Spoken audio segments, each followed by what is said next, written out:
My name is Luke Barnes. I'm a writer for mainly stage, but also film and television. Yeah, that's me. My experience of the arts when I was growing up was mainly to do with, how can I put this, like theatre that existed specifically for Liverpool, I think. You know, when I was a kid, I was lucky enough that my mum was a primary school teacher and she took me to see plays, but they were mostly things like Knee High or Northern Broadsides or pantomime, you know, things that existed to like give people like a good day out with some big ideas in it.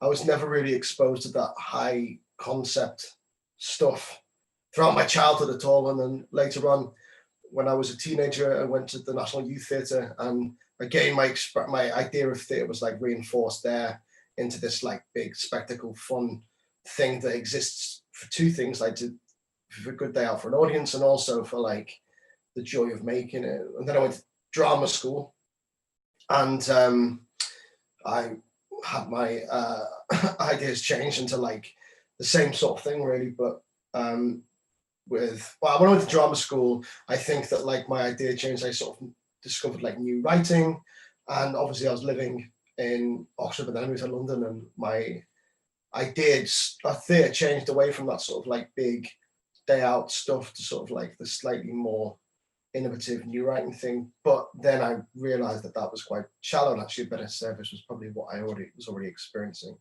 And that was my sort of journey, I suppose, and I sort of like really rough level into.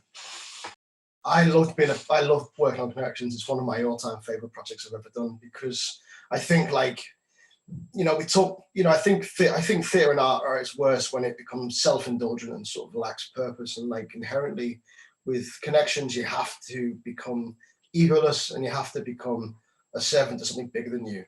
So, you know, we made this show, and the idea was like, well, I went in space and I was like, I don't know anything about young people. I don't really know. I don't really believe in doing something for them. I think that what we should do together is like to sort of like platform their ideas, mixed with sort of like my understanding of theatre. So I become the expert in theatre and they become the expert in like what's useful for them to talk about for other young people. And that was the process we went on. So I spent like a couple of months just like listening to young people talk about happiness really. And I was interested to see what we could make that is about them talking about how they fail to be happy, and how talking about that might make life, or like even the idea of being happy, easier for other young people in that sort of like really fun, popular way. And that was it. I mean, like, you know, we over intellectualize, I think, the arts, and especially theatre making, a very sort of like primitive level. It's two fundamental questions, which are like, what do you want to talk about that's useful for other people to engage with, and how can we do it that you would do it.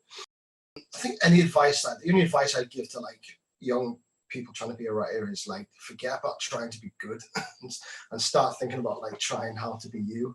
I know that sounds really easy to say, but you know, we get so bogged down in these ideas of like trying to impress people and trying to make people think we're awesome, when actually that's not quite the job of being an artist. The job of being an artist is to say, look, I think we need to talk about this thing, and I think we should do it in a way that is me, so other people can engage with that. So the questions you want to ask are really like, what do I care about? What do I think we should be talking about? How would I do it? Other people might engage with it. And then actually that's it, I think, really. And start there. I think that what I love though, the young people start thinking about is like, how can I set my own goals that are personal to me and impactful to my community, and how can I achieve them, rather than saying, how can I achieve the arbitrary goals of like people in their 30s, 40s, 50s now imposing on me. Because, you know, if you go down that road, then you'll always think you're failing, and like success will never feel fulfilling because they're not your goals. And I really think that like, if we want to sustain this career in art as artists, we have to like set ourselves goals that are tangible, impactful and personal, and not sort of like arbitrary, archaic about someone else told us was important and good. So I really hope that like we can start to imagine art as like small, impactful and personal, as opposed to grand, egotistical and arbitrary, I think. The only advice I'd give to young people taking part in connections would just be have fun. Like, you know, it's a proper privilege to be able to like do a play, and like it's not supposed to make you feel stressed out and anxious. It's supposed to like empower you to speak and have joy and like push yourself into like new places. It's supposed to be fun, right? So don't get stressed out about learning lines. Best of luck with All Your Connections plays this year.